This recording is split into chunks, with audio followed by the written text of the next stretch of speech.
T20 world కప్‌లో India versus యూఎస్ఏతో జరుగుతున్న మ్యాచ్‌లో హర్షదీప్ సింగ్ దెబ్బకు హోమ్ టీమ్ కంగు తిన్నది. మొదటి బంతికే వికెట్ తీసిన హర్షదీప్ సింగ్ ఇండియాకు శుభారంభాన్ని అందించాడు. అదే ఓవర్లో చివరి బంతికి ఇంకో వికెట్ తీశాడు. మొదటి ఓవర్లో 2 వికెట్లు తీసి సత్తా చాటాడు.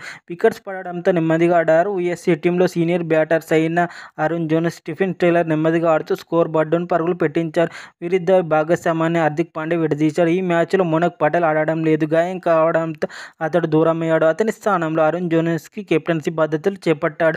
అతడు 22 బంతులు ఎదుర్కొని 11 పరుగులు చేశాడు. అందులో ఒక సిక్సర్ ఉంది. నిదానంగా సాగుతున్న బోర్డును నితీష్ కుమార్ జోరు పెంచాడు. అతడు 23 బంతులు ఎదుర్కొని 27 పరుగులు సాధించాడు.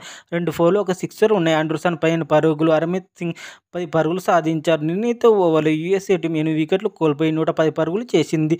ఇండియా టీం బౌలింగ్ విషయానికొస్తే హర్షదీప్ సింగ్ సూపర్ బౌలింగ్ వేశాడు. 4 ఓవర్లు వేసిన అతడు 9 పరుగులు ఇచ్చి 4 వికెట్లు సాధించాడు. ఆల్రౌండర్ అయిన హార్దిక్ పాండ్యా 2 వికెట్లు తీశాడు.